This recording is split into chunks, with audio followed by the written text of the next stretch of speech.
Hello everybody, welcome to the live stream. We're going to talk about the 5-2 diet, how to incorporate 2 low-calorie days into your week to help you lose weight, specifically if you're over the age of 50. I got a few slides to go through. We've got about 7 or 8 slides. It's going to be a fun presentation. This is somewhat of a last minute going live ordeal here. So hopefully it'll go good. Any questions, let me know. I can pull your questions into the live stream. We're going live on LinkedIn, YouTube, Facebook, all the different platforms. Okay, let's jump right into it. First, we're going to go over what is the 5-2 diet. Then we're going to go over the 1 meal a day diet, how you can incorporate that into the plan for the 5-2 diet. That could be your 2 low-calorie days doing the OMAD diet. And then the general concept of this presentation is going to be how to add low-calorie days into your calorie restriction planning, because you have to get into a calorie deficit to lose weight. So restricting calories even 2 days per week is a great strategy. Or maybe you're in a calorie deficit and then you want to do 2 extra low calorie days per week. We're going to talk about that, and then we're talking about how to cycle your calories around your workouts or on days when you're more active. So you'll see when I go through the different slides, I'm not going to want you to do low calorie days on the days where you're doing like a lot of resistance training like that. We're going to incorporate them into maybe cardio days or just days when you're a little bit less active. I like the idea of cycling calories, if you follow me. And let me know if you have any questions. I can pull them directly into the live stream. Let me show you what I mean. Let me pop this question in. Hey, thanks for showing up. I appreciate it. I know this was a last minute. Thanks for showing up. I really appreciate it. You haven't done a live in a while. I know. I've been doing all my lives for my private coaching group. You know, like for example, if you guys want to work with me, you want to hire me as your coach. I know the summertime's coming. You want to lose some weight. You know, just leave a comment that says coach, just COACH. I'll get back to you. I'll send you some links where you can connect with me. I go live for my private coaching clients every Sunday at 11 o'clock. So I've been doing a lot of that, and I do a similar presentation. I did this presentation in the private coaching group a few weeks ago. I just figured I would repeat it here. Okay, morbidly obese. What is the best way to start losing weight and gaining muscle? How many days should I fast? How many meals? Okay, I would look at it like this. There's so many different ways of doing it, but the main thing is you have to figure out what's going to put you into a manageable calorie deficit. That's the key.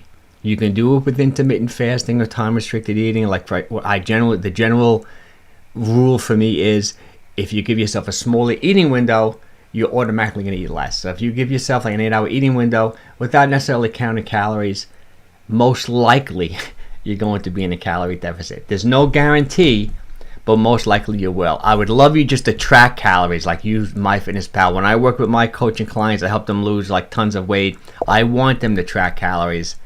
I want to know exactly what foods they're eating every day. I want the data. I want to know how many calories they're eating to make sure they're in a calorie deficit.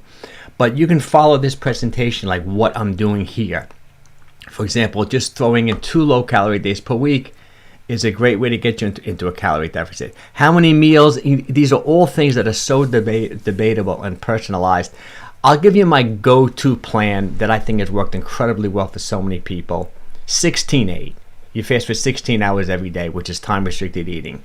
You give yourself an 8-hour eating window. Now, within that 8-hour eating window, you only eat 2 meals. You prioritize protein, similar to the meals that I listed in all my shorts on YouTube, or all the videos that I put on Instagram, and then sneak in there a protein snack. Could be a Greek yogurt, could be a protein bar, it could be a protein shake. Prioritize protein, fiber, 16-8, 2 MAD, plus a protein shake. I don't think you can go wrong there, especially if you have a lot of weight to lose. I think the weight will just start falling off. So 5'8", 300 pounds, I probably would want to put you in somewhere around that 2,500 calories per day. You eat 2 meals. You can even do 3 meals. 8 times 3 is 24. You have 3 800-calorie meals, which say 50 grams of protein per meal.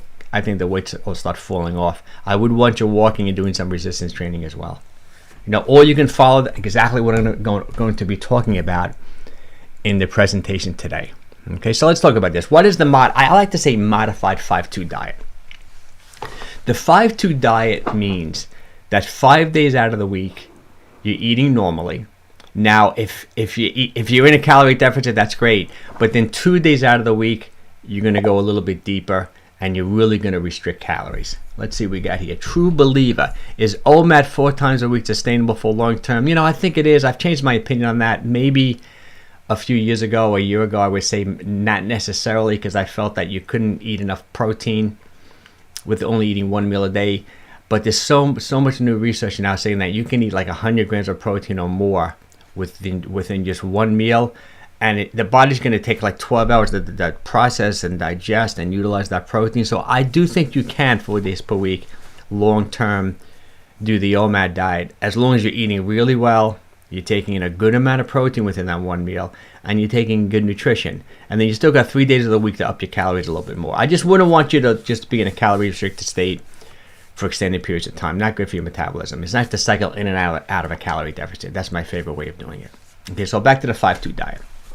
Okay, like I don't know, traditional, or like what a lot of the research is saying about the 5-2 diet, that how they like to do it is 5 days a week you eat normally, and then 2 days out of the week you dramatically reduce calories by 75%. So for example, let's say you typically eat 2,000 calories per day. Let's just assume that's maintenance calories for you. You're not gaining or losing at 2,000 calories per day. But then 2 days out of the week, you're going to dramatically reduce calories and only eat 500 calories 2 days out of the week. That's going to put you in a calorie deficit for the week. It's going to help you to lose weight. I like that diet. It's a real simple diet to do. Maybe you have 2 days out of the week that are somewhat challenging, but I really think it works well. What I like to do with a lot of my coaching clients is, let's say you're eating in a calorie deficit. Let's say you're this guy, 300 pounds. Let's say he's eating 2,500 calories a day, which is a calorie deficit, losing maybe 1.5% of. I think that's a realistic goal, to lose anywhere between 1 to 2% of your body weight per week. Let's say he's averaging 1% of his body weight per week. Let's say he's consistently losing 3 pounds per week, but he wants to speed up the whole process.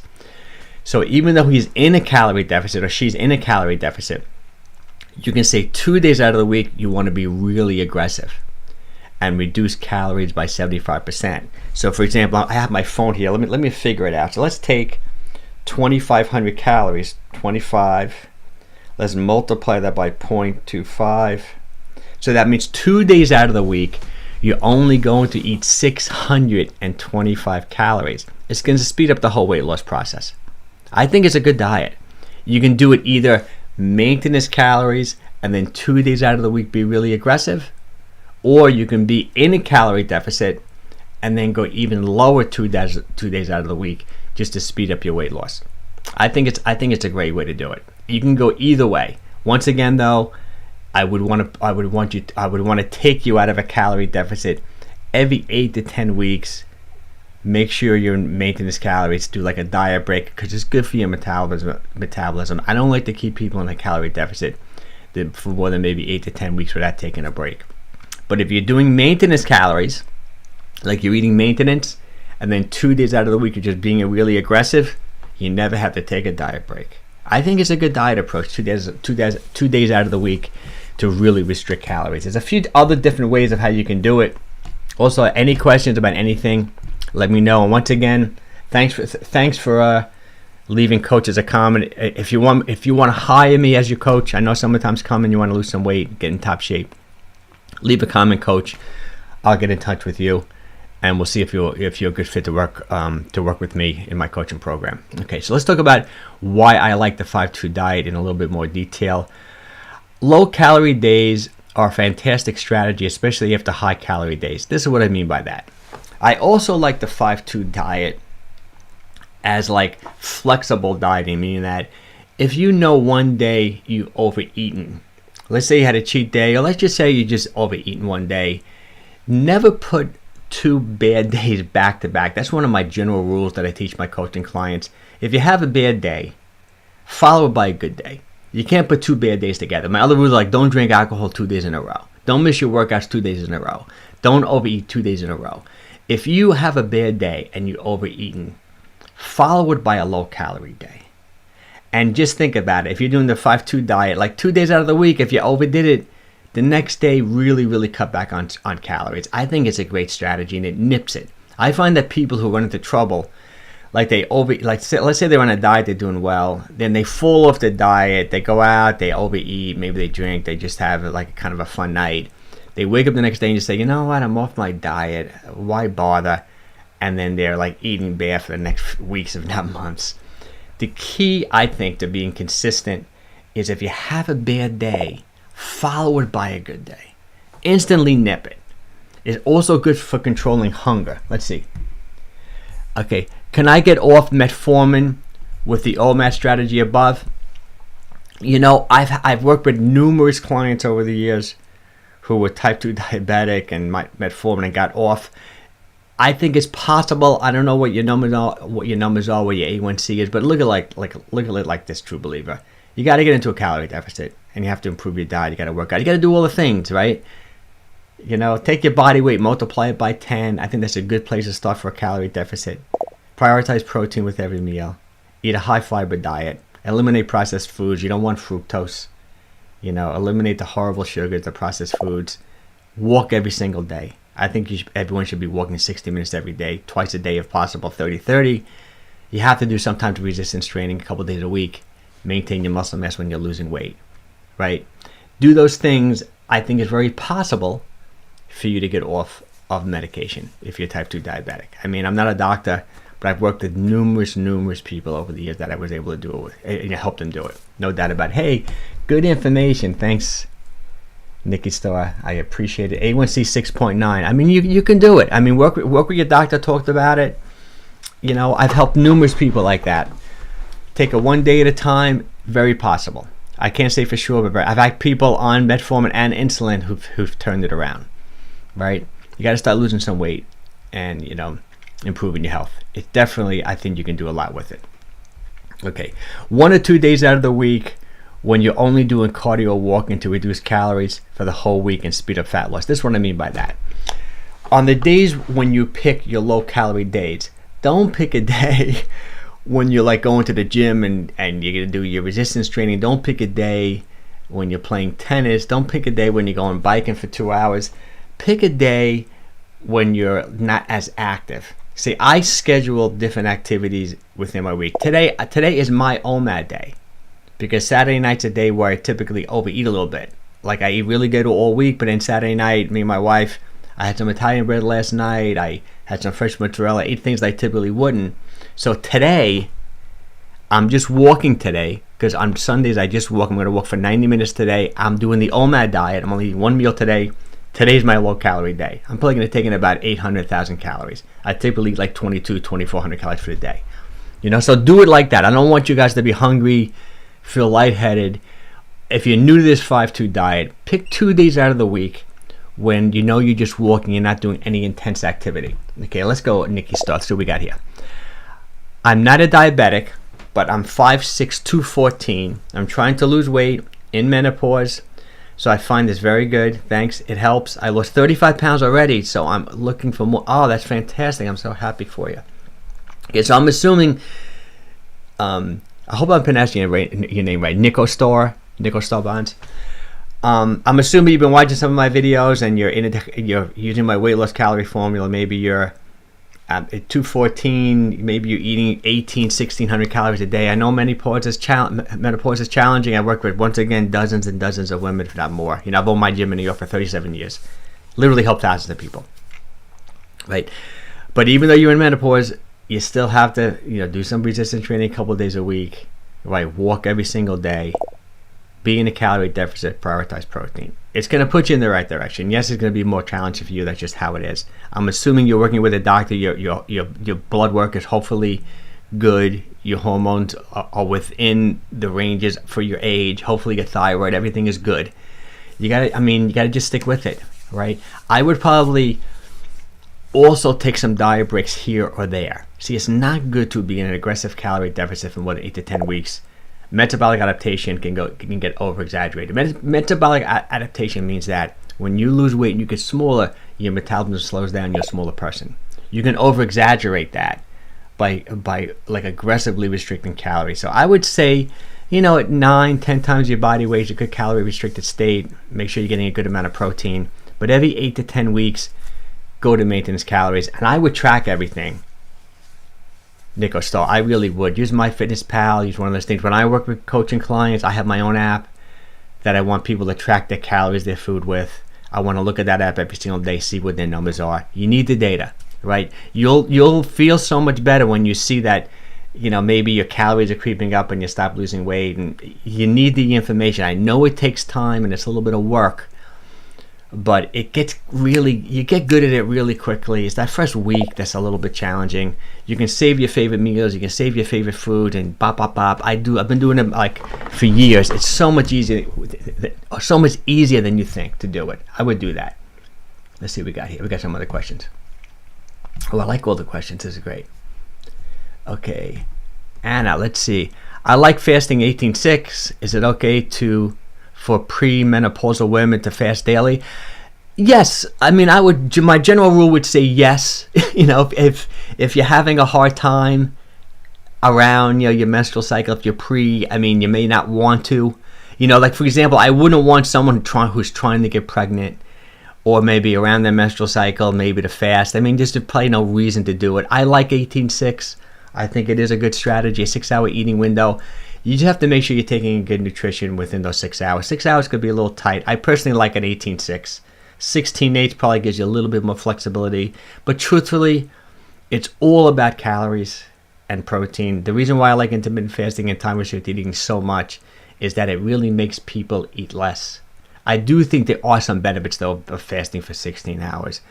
And 18 hours, keeping insulin levels low, increasing insulin sensitivity is an optimal fat burning state because there's no other calories running through your system. You can dip into fat stores.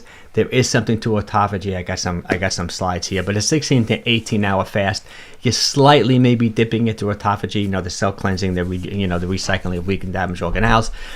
I like fasting. I do. I think it builds mental toughness, which I think is good too. It teaches yourself that you don't have to eat all the time. It's okay to be a little hungry. But Anna, it's really all about calories. It really is getting into that optimal calorie deficit. If you want to lose weight that's manageable for your lifestyle, taking in good nutrition with those lower calories, prioritizing protein. So when you're losing weight and you're maintaining your muscle mass and you're keeping your metabolism up, along with resistance training and daily walks or some type of cardio. It's everything I talk about is really just really basic, straightforward things. I try not to talk about things too kooky, and why I seem to have fallen into this intermittent fasting and time restricted eating diet strategies, because I worked with literally thousands of people over my 40-year career, and out of all the different things I've tried, I do find I've had the most success with people giving them smaller eating windows. You tell someone eat within an 8-hour, 6-hour eating window, like 90% of the people eat less. Some people don't, right? Some people will gorge themselves, but most people, it's so much easier to control your calories with a smaller eating window. So that's my take on intermittent fasting, time restricted eating. Hey Molly, new follower. I appreciate you showing up. Let's see what we got. Month of April, I'm down 12 pounds. Oh, incredible. Intermittent fasting, feeling great. Biking and running, walking, and some weight training. Just turned 55. Ah, thanks, Molly. Thanks for showing up. Cool. Hey, I'm 61. We're close to the same age. Sounds great. Love it. Thanks for showing up. Facebook. Oh, these guys. I didn't realize you guys were on Facebook. I forgot. Yes, I'm going live on Facebook. I think I'm on LinkedIn too and YouTube. I used to go live every Sunday on YouTube and Facebook. That's before I started my private coaching group. So I go live every 11 o'clock on for my private coaching clients. If you want to hire me, just put coach. I'll send you some information. But I only had a couple of people. I normally have like 15, 20 people in the coaching group, but only a couple of people showed up this morning because it just was a busy weekend. So I had some extra time. I figured I'd go live on Facebook and Instagram. I miss it because Patel would always show up. Thanks for showing up. I appreciate it. Just made it. Great. Let's see, Ricardo. I see your YouTube shorts. I'm a truck driver. Need to lose 25 pounds. Any advice? Okay, Ricardo, do this. It's back to my basic formula. Whenever I do a video like this, Ricardo, it gets like 2-3 million views. That's why I do it all the time. Take your body weight, multiply it by 10. I'm just going to make up a weight. Let's say you're 200 pounds. Eat 2,000 calories a day. If you want to be more aggressive, right, also take your goal weight. Let's say you're 200, you want to weigh 175. I'm not sure what you weigh. So don't be offended by the numbers I'm picking. Multiply your body weight by 10, then multiply your goal weight by 10. So let's say you're 200 pounds, you want to weigh 175. One day, eat 2,000 calories per day. The next day, I got something in my way here. What is this? The next day, eat 1,750 calories per day. Cycle calories. I like cycling calories for multiple reasons. One way is it's a lot easier to stick to the diet. Secondly, it's good to eat more some days for your metabolism, less other days. The second thing I want you to do is make sure you eat an adequate. Okay, you're 218. Okay, so you're 218, you want to weigh like 190. So let's say you eat 2,100 calories one day. Let's say you want to weigh 195. So 21 calories one day. Let's say you want to eat like 1,800 calories the next day, 1,900 calories the next day. So you want to cycle calories. Number two, you want to eat an adequate amount of protein, because when you're losing weight, you want to maintain your muscle mass. Along with resistance training, that's the best way to do it. So let me do your numbers. Let me do your numbers really good. I got my calculator here. So you're 218. Let me go 218 minus 25. That's 193. So I would eat 2,200 calories one day, 1,900 calories the next day. And then when it comes to protein, I would eat 140 grams of protein every single day. Don't cut back on protein in your low-calorie days. Keep your protein up. You want to maintain that muscle mass. Plus, protein has a high thermic effect, meaning that when you eat protein, you're going to burn up 25 to 30% of those calories just digesting and processing the protein. So increasing the protein in your diet, that alone could put you in a calorie deficit because the net calories are low. Okay? 2,100, 1,900 calories, 140 grams of protein a day. Now, there's some other things I want you to do. I know it could be a little challenging as a truck driver, but I know you take stops when you're driving the truck across the country. I want you walking every day for 60 minutes. If you can do 30 minutes in the morning, 30 minutes during lunch, 2 30-minute walks during the day. Do that. And if you can somehow, I don't know if you keep some dumbbells in the truck, or you just, do a 15, 20-minute full body resistance training workout a couple days, 2-3 days a week. Even if you got to get out of the truck, do some push-ups, take some bands, keep some 20-pound dumbbells in the truck, lift some weights for like 20 minutes, 2-3 days a week. You do those 5 things, the weight's going to start falling off. You'll lose 25 pounds in a blink. 2,100 calories one day, 1,900 calories the next. Keep cycling. 140 grams of protein every single day. Walk 60 minutes every day. Do some resistance training a couple days a week. You'll be good to go. You'll be doing great. Let's see. Oh no, my pleasure, Anna. Thanks for showing up. Okay, what are some high-protein snacks? Okay, my favorite high-protein snacks. First of all, Greek yogurt, plain Greek yogurt, the rock star, I think, of snacks. The reason why I like it so much is the calorie to protein ratio is so high. That's how I look at protein. When I eat protein, I want to know how many calories am I taking in relationship to how much protein's in the food. So a plain Greek yogurt is 80 calories. But out of those 80 calories, there's 15 grams of protein. 60 calories of protein. It's almost all protein. It's like 80% protein. That's how you have to look at foods. Let me give you an example. If you pick something else that's like really high in calories, let's say you're eating like quinoa, right, which is a decent amount of protein in there, but the amount of calories you have to take in to get 15 grams of protein, you're going to be in the hundreds, right? So you have to look at the protein to calorie ratio. I also would like hard-boiled eggs to me. Even the egg whites, if you want to go all egg whites, if you want a better protein to calorie ratio. But I think the yolks are healthy too. Good B vitamins, good protein in the yolks. Low sugar beef jerky. Any lean cuts of chicken, fish, and meat are great protein to calorie ratio. The only reason why I don't mind fat. I wouldn't go with fatty cuts of red meat, but if I want to get fat from protein, I want omega-3s. So sardines, smoked salmon, things like that. These are all great snacks. And I'm not opposed to a protein shake, a whey protein isolate, 100 calories, 25 grams of protein. Even a protein bar like a Quest protein bar, a low net carb bar, no cal protein bar. I had a no cal protein. I'm going to have a no cal protein bar later today. I think those are all good things. Hope those are good snacks. Okay, so we went over this slide. Okay, this is kind of cool too. Sometimes when you're doing the 5-2 diet, you can either do it with eating a few meals on your low-calorie days, but I'd rather you just do something like more of a nomad, or do something more like, thanks for showing up, I appreciate it, hello back to you. I would rather you do more like a nomad or 1.5 type thing. Let's see if we recorded another one, Ricardo A. Thanks for that. I will definitely use the high low-calorie eating option and keep protein 140 grams and get the walking and weight training. We'll email you once I get met my, let me know when you meet your goals. Would love Ricardo a before and after picture. You don't have to, but we'll love it. But let me know how you're doing. And you know what?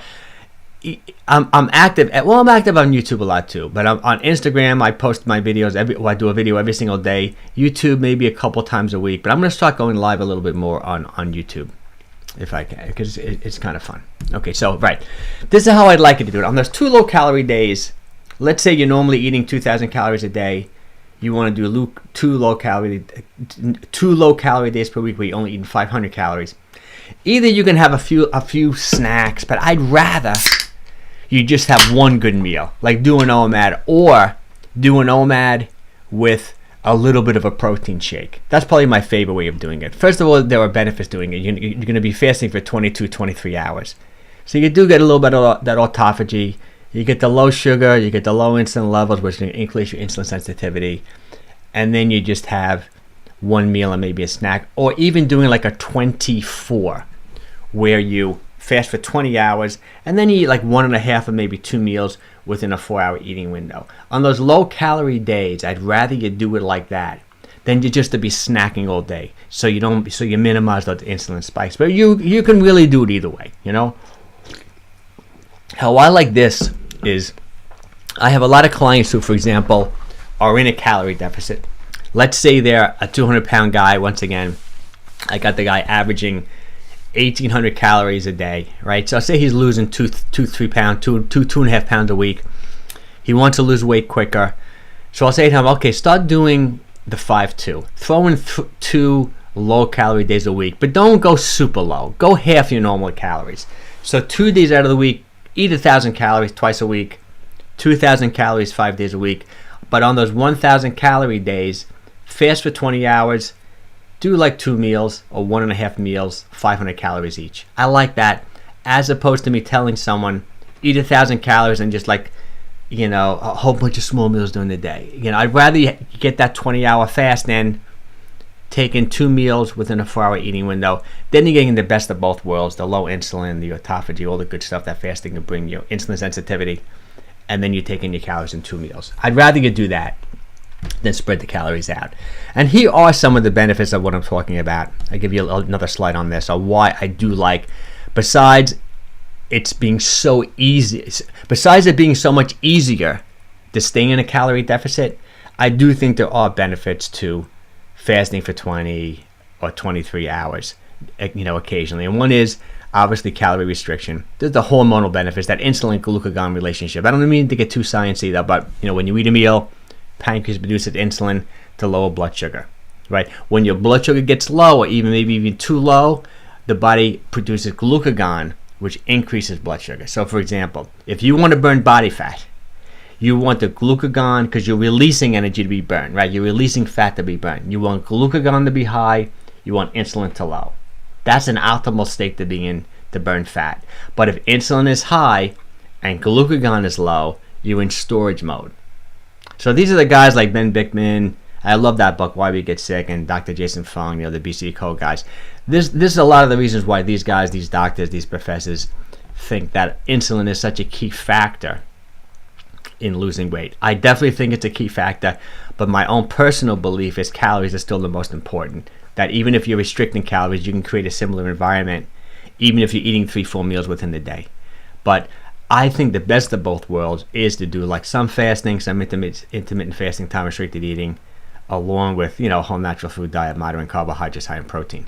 So if you want that optimal fat burning state, 2 days out of the week, if you did like a 20-hour fast or 22-hour fast, it's a good thing. You'll be keeping insulin levels low, glucagon high, great way to burn fat.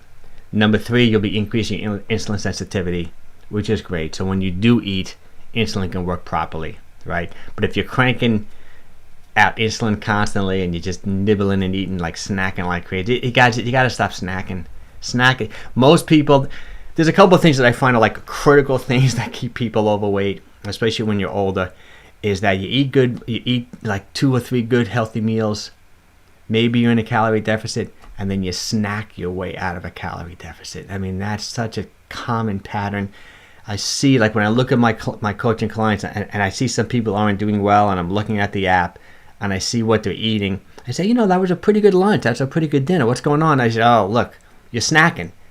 They're just snacking their way out of a calorie deficit. They're good all day. Then after dinner, they keep on snacking. It's all calories, guys. 100 calories over maintenance, 10 pounds a year. If you can really minimize those snacks, it's going to be like a life-changing thing for you. That's why I like these, these 2 like low-calorie days a week. It teaches you that you don't have to snack, that sometimes you're not even hungry when you're eating. You're eating out of boredom. You're eating out of habit. You typically have a snack after dinner. It just becomes part of your life. No late night eating, no snacking, or 1 snack a day, in between meals. You really, right? Okay, the other thing why I like about these 22-hour fasts is that it depletes glycogen stores. This is what I mean by that. When you eat a meal, excess carbohydrates are stored away in your muscle and your liver. So let's say you have a nice piece of salmon, you have a baked potato, you have some broccoli. Obviously, you can't burn you can burn that whole meal up right then. You're sitting, you're eating, right? What happens? The body produces insulin, stores away the excess calories. Carbs go in the muscle and the liver and the glycogen. Fat goes into fat cells. You got protein synthesis. Protein's helping rebuild the body, muscles, bones, connective tissue, right? All the good stuff. What happens is, though, there's limited storing capabilities. You can only store so many carbohydrates, and they're stored in your muscles and your liver. Depending upon how big you are, maybe 1,500 calories, maybe 2,000. What happens, though, when your muscles and liver are full to the brim with stored carbohydrates, right, with sugars, it's stored in the form they call it glycogen, right? Any excess carbs you eat at that point gets converted into body fat, increases triglycerides, the bad cholesterol, all the bad things start happening, leads to metabolic syndrome, type 2 diabetes, visceral fat, the worst type of fat, the organ fat. So when you do these longer fasting days, when you fast for 20 hours, 23 hours, what are you doing? You're dipping into stored energy. You're depleting your glycogen stores. That's the key. That's my favorite way to eat, is that you fill up your muscles and your liver with glycogen, cut back on calories, maybe do some intermittent fasting, time-restricted eating, exercise, deplete your glycogen stores. So you're never overfilling it. It's almost like, you can look like this, like say, I have coffee here. If I poured coffee in this cup to the very top, right at the very brim, I'm full. I visualize your muscles being full. Imagine pouring more coffee into a full cup of coffee. What's going to happen, right? The coffee is going to overflow. Think of that overflow as body fat, right? So the whole idea is you want to drink the coffee, you want to deplete your glycogen, then you want to fill it up again. And I find that these 20-hour fasts, even these 23-hour fasts, deplete glycogen stores, which really helps you stay in line. Let's see if we get some other questions. Okay. Hey, thanks for showing up. Can the elliptical replace walking? Absolutely. I love walking because the reason why I always talk about walking so much is that I just think walking outside is probably the best thing you could do for your physical and mental health. Meaning that being outside, especially when you get older, we don't spend enough time outside. You remember when you're kids, you're outside all day. All I did was a kid, you're playing outside. You get into natural sunlight, vitamin D, good for your circadian rhythm. Your circadian rhythm is your 24-hour internal clock, controls like every processing within your body, your metabolism, your hormones. It's so important to get that early day sunlight for you to sleep well at night, to have good mental focus. That's why I always talk about walking. Plus, I think walking is the least intimidating thing to do. You can always go out for a walk, even if you're not feeling great, if you're tired. I love the elliptical. I have one at my gym. I got a couple at my gym. I use the elliptical all the time. I love it. I think it's a great piece of equipment. But if I had to choose between like being inside or outside, I'd always choose a walk outside, right? But elliptical, you can get your heart rate up higher, low impact than just walking, obviously, too. Maybe good for HIIT. I do a lot of HIIT training on my elliptical, my short duration, high intensity training. Okay, my A1C is 5.2. That's good. I'm aiming for 5 by December as I get my blood work done each year. That's not good, Patel, but even 5.2, I think you're good. But 5 would be great. That's great. You're doing great. Hey, Chris. Hey, thanks for showing up, Chris. That's great. Good. Oh, that's good. Chris, I hope you've been seeing. I've been sending you, because I haven't seen you in the private group. I just assuming you've been busy. But I've been emailing you with the link every Sunday. So, but I don't feel you have to show up. I just don't think I'm leaving you out, because maybe if you want me to start texting you the Zoom link, because Chris is in the private group, I will start texting you the Zoom link too. Chris, only a couple people showed up today. That's why I'm going live on YouTube. You know, I did a whole slice. I didn't do this slideshow. I think you may have seen this one a couple of weeks ago. What did I do today in the group today? I think I don't even remember what I did. It'll come to me in a second. What I did today? No, right. I think I did. Right, I did fructose in the private coaching group today. Why fructose is the most unhealthy fat you can possibly eat. I mean, carbohydrate or sugar you can possibly eat, because it goes directly to the liver. See, fructose, just so you guys know, fructose is not like a normal sugar. Fructose doesn't spike insulin. It goes right to the liver to be processed. It can overwhelm the liver. You can only hold 50 to 100 grams of fructose in the liver. And if you get beyond that, that's what leads to like fatty liver disease and all the bad stuff. So minimize fructose. Don't be concerned about fruit. High fructose corn syrup is what I'm talking about in processed foods, sodas, cookies, cakes, cereals. Like, they put high fructose corn syrup in everything. It's okay to get a little bit of fructose in fruit. Even table sugars have fructose, have glucose, but try to really avoid it when it comes to processed foods. Okay, when's the best time to eat the OMAD? This is back to that circadian rhythm. Just like, is that Marianne? Just like Marianne said about elliptical replacing walking. The reason why I like to be outside is it's so good for your circadian rhythm. Your circadian rhythm is your 24-hour internal clock. So it's so important, like I said, first thing in the morning when you wake up, you want to get outside. There's like a little battle between like melatonin and cortisol. Melatonin is the sleep hormone. When you wake up in the morning, cortisol goes up because it helps you want to wake up. Your body releases carbohydrates, and there's a little bit of a battle. You want to wake your body up. And if you can get that early morning sunlight, it's going to help you sleep better at night. It's going to put you in a better mood. It just regulates all your hormones. The same thing with eating. You want to eat the same times during the day. Like, you want to get yourself on a schedule, like you would have an infant, like a child, or even a new pet. You want them eating this. You want to eat the same times during the day. If you're eating sporadically all the time during the day, you're going to be hungry, because your body's not going to know when to release like the hunger hormones. You're just going to be like hungry all the time. If you wake up and go to sleep sporadically, you're not going to sleep well. You're going to be stressed out. Your circadian rhythm is going to be all over the place. That's why it's really challenging for night shift workers. They really have to stick to the same schedule even on the days when they're off. There's so many different challenges. Let's see, Nikki. I wonder if you work graveyard. I wonder if you work graveyard. I do 10 hours, 6:30 to 5 a.m., and I'm too tired to walk, but I do exercise like 20-30 minutes. No, that's good, Nico. So I know it's a little hard. Night shift work is just kind of hard. All I can say to you is, find a manageable schedule that you can consistently stay with. And I probably would stay with it on the weekends too. Like, say you're off Saturday and Sunday. I'm not sure if you are. But if you're a night shift worker, then you flip and go to like a normal schedule on the weekend. It throws off your circadian rhythm so much. I still would try to get some sunlight, like the best you can, during the day when you're not when you're up and around. But stick to that same schedule and regulate yourself. Eat the same times during the day.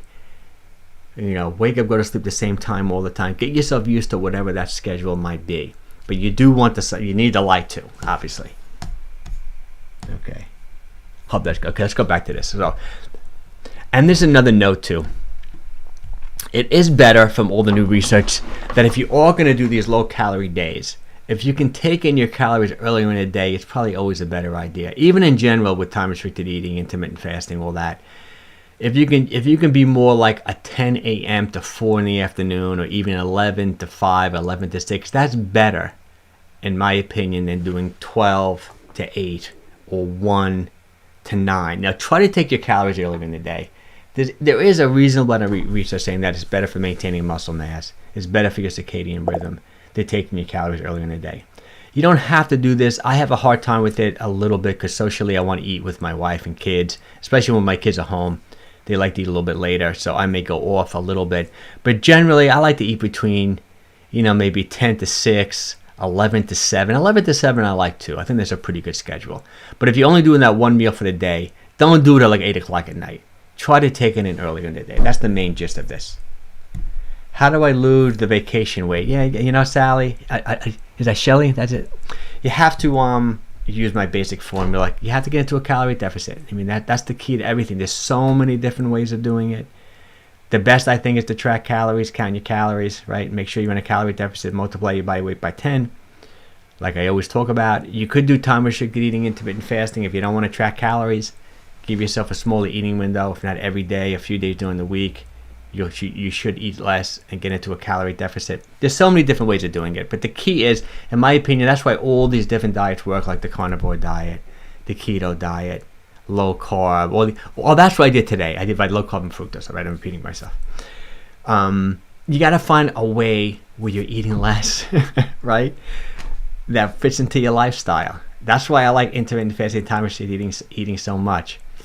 I've had the most success with it. It's the easiest thing for me to just tell somebody, eat 2 meals a day and a protein snack. Most people will be in a calorie deficit. You can try that, Shelly. Sheila. I'm so hope I'm not pronouncing the right name. Sometimes I don't have these. I got to get different glasses. These are like weird distance glasses. It's hard for me to read sometimes. Okay. I think I talked about this. This is the idea of cycling your calories. Like when you're doing those low calorie days, just don't do it on a high intensity day. Do it on a cardio day, a day where you're walking, maybe when you're doing, even if you're doing a short HIIT training workout. Don't do it on a day when you're lifting weights for 45 minutes. You want the extra calories then. So I kind of like that. Okay, that's good. That's the general gist of this.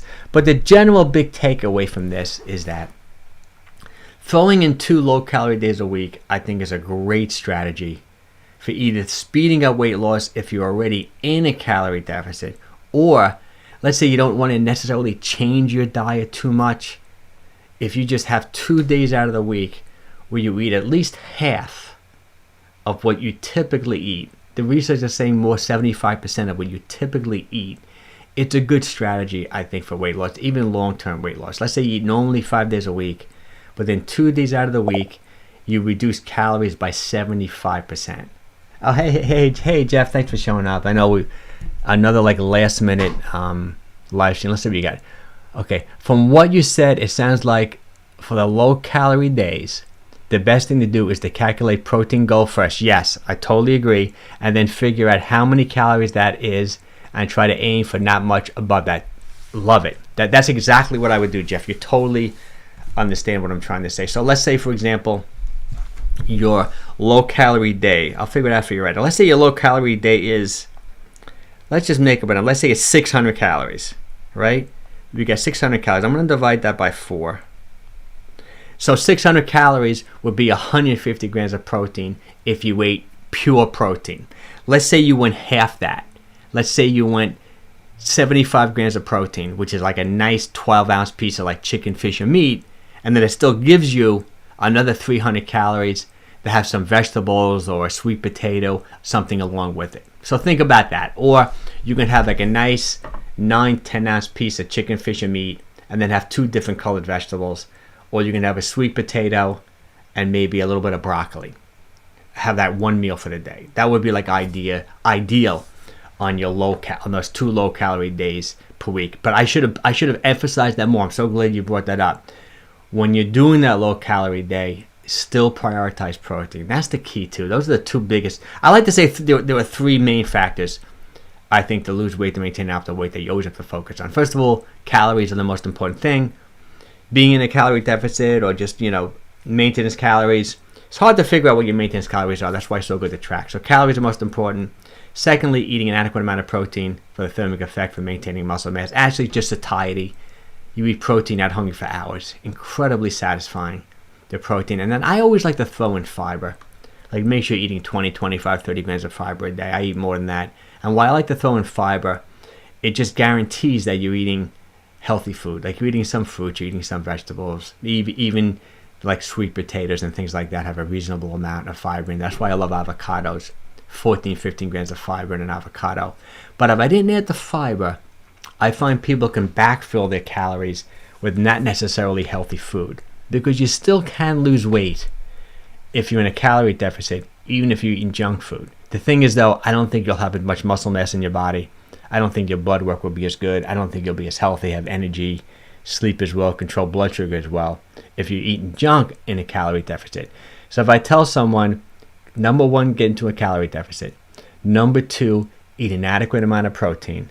And number 3, make sure you're taking in 20-25 grams of fiber a day, depending upon how big you are. It almost guarantees that you're eating healthy because you stay within your calorie limits, you're taking enough protein and fiber. There's not going to be room for junk food. There's not going to be room to have a couple of donuts because those 2 donuts are going to be 600, 700, 800 calories. You got no calories left for your protein and your fiber because you just blew it up eating junk food. So I like throwing the fiber in a little bit too. It's such a simple way to eat. That's why I say my go-to diet for most people, 16-8, 2 meals a day, right? Prioritizing protein, 2 different colored vegetables, and just to make sure you hit your protein requirement for the day, throw a protein snack in there, whether it's a Greek yogurt, some hard-boiled eggs, some low-sugar beef jerky, even a protein bar or a protein shake in between those 2 meals. I got out tons of videos on that on the YouTube channel, on Facebook, on Instagram. And then if you want to use this 5-2 concept, like if you didn't want to count calories, if you did 16-8 2MAD, protein bar, protein shake, right, as a snack, you did that 5 days a week, and then 2 days out of the week, you only ate 1 meal with that protein bar, protein shake. That'll be your extra low-calorie day. I think you'll kill it. I think the weight will start falling off. Let's go over that again because I think it's a great plan. I'm going to do a video specifically on this because it's really easy. Hey, Gwen, thanks for showing up. Oh, I can always find room for donuts here. I know. Thanks for showing up, Gwen. Let's go over. I like this plan a lot. Let's say you don't want to count calories. Summer's going to be here in a couple of months, right? You want to lose some weight. Do this. Fast for 16 hours every day. So you skip breakfast. You have your black coffee, your green tea, your herbal teas. You drink a lot of water, mineral water. If you want to throw some electrolytes in the water, like some mineral salt, like that Redmond salt, I think that's great. You fast till 11 o'clock, right? You break your fast, nice piece of protein, maybe an avocado, maybe a little bit of fruit, right? You have your nice meal then. You have a little protein snack late afternoon, 2, 3 o'clock. You have a Greek yogurt, maybe you have 2 hard-boiled eggs, something like that. Then you have your dinner, 6 o'clock, another nice piece of protein. If you had fish for lunch, you have like lean red meat for dinner. If you had chicken for lunch, maybe fish for dinner, 2 different colored vegetables.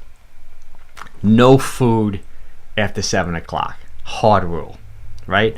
You do that 5 days a week. You're probably going to be in a nice calorie deficit already.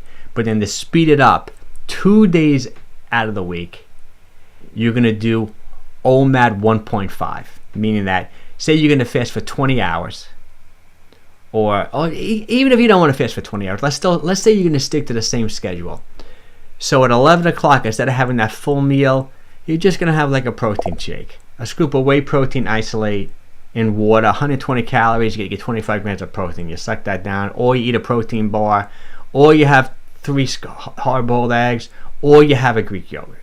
That's your half meal, right?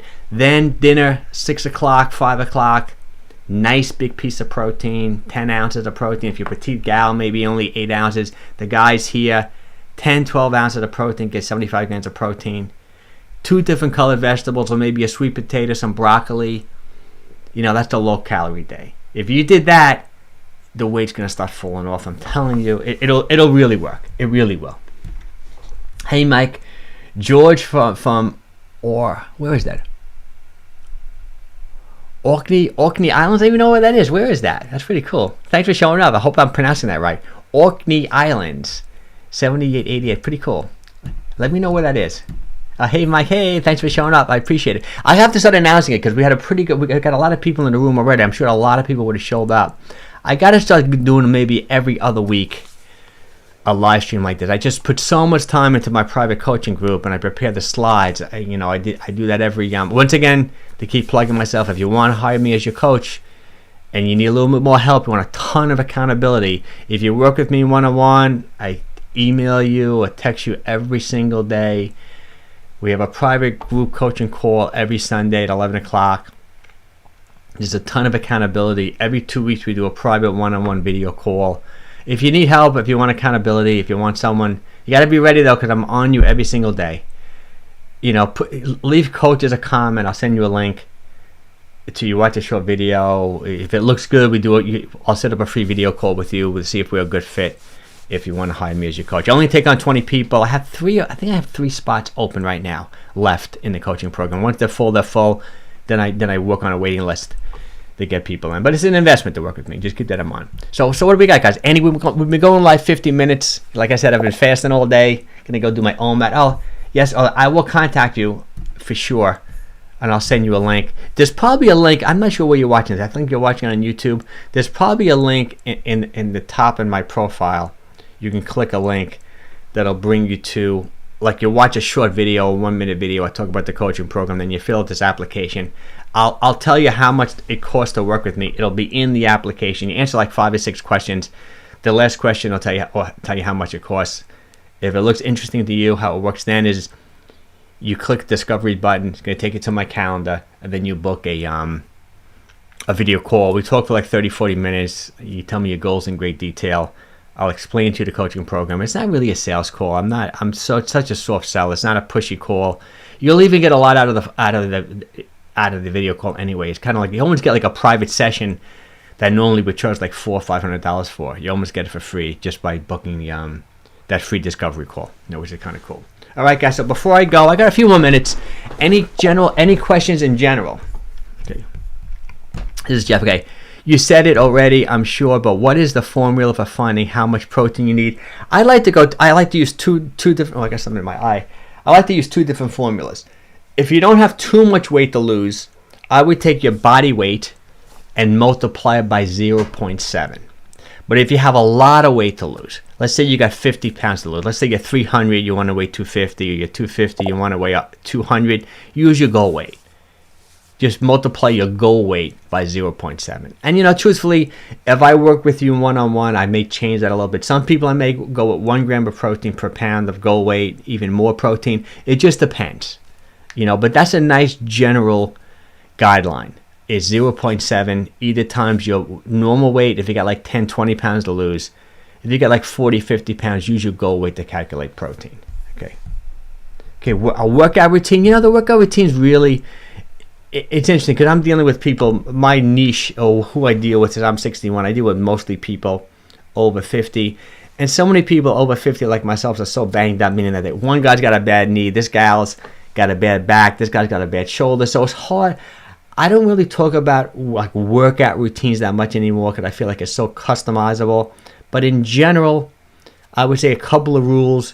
Long workouts should be easy. Short workouts can be hard.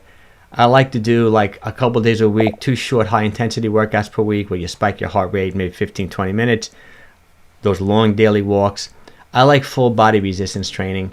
If you have access to a gym, you still can't go wrong just doing one of those circuits. All the machines, leg extension, leg curl, leg press, abduction, seated row. You know what I mean? Like just doing a circuit, 1 set of each, it'd be done in 25 minutes. But I love free weights and dumbbells. But, it's still hard to say for me to recommend exact workout routines.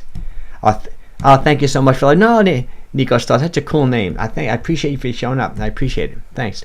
All right, guys. Anything else before I go? I got 2 more minutes. Then we'll stop this at a 55-minute live stream. Okay. Let's see what we got.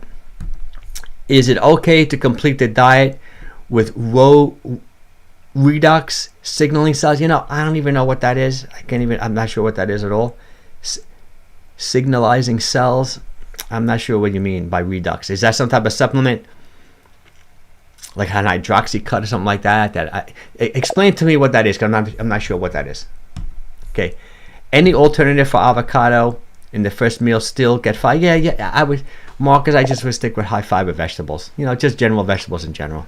That's probably the best way to get the fiber. I would go with more vegetables and some fruits, as opposed to going with the whole grains, because the whole grains, the calories get kind of out of control. Even oatmeal, there's really not that much fiber in oatmeal. You get 2-3 grams in a cup of oatmeal. It's really not that much. 300 calories. I'd rather you go with nutrient dense type things like vegetables. Eat a bunch of vegetables if you can. Okay, ASEW. I don't even know what this stuff is, Mr. Rock. I know I got a whole bunch of guitars behind me. I'm sure you're a good guitarist. I'm not even sure. I'm not good with abbreviation. I don't even know what ASEA water is. But let me see. I'm drinking for 98 days so far. and I feel excellent. Good. So that's some type of electrolyte waters. Is that what you're saying? I'm not familiar with all the different brands of all the different stuff. What I do for my hydration mostly is I drink a ton of Pellegrino, because it's high in mineral, sodium, potassium, magnesium, things like that. And I do take just regular bottled like spring water, or I'll take Pellegrino, and I'll put a quarter teaspoon of that Red Mond's mineral salt in it. My inflammation is way down. Good. I'm glad that's working for you. I can't say that I'm really familiar with what you're talking about though. But hey, I'm not opposed to anything. Whatever works for you and whatever makes you feel good, I think it's great. This is different stuff. I was made in Utah. Yeah, I'm not sure. I wonder if it's similar to that Utah salt. That's where Red Mond's from. It's from Utah, which is great. Okay, all right, guys. I'm gonna bolt. Thanks for showing up. I appreciate it. Once again, if you want to hire me as your coach, just leave me a comment, coach. I'll get back to you. Thank you so much for chatting. No, I appreciate it. Thanks for showing up. And I'll try to do these every couple of weeks, and I'll try to announce them the day before so you can prep and get ready. All right, have a wonderful day, guys. If you haven't taken a walk yet today, get outside and take a walk. I'm going to go for a walk right after this. The sun's coming out in New York, so I can't wait to get out there. Take care, guys. Have a wonderful time. Thanks for my great advice, as always. Thanks, Richard. Thanks for showing up. I really appreciate it. We had a pretty good turnout today, considering I think we had over 30 people at one point, considering this was a last minute live here. Okay, take care, guys. Have a wonderful, wonderful day. Let me click this off. Make it a great day. Thanks, Chris. You're looking nice leaning that picture. Great, Chris. Thanks.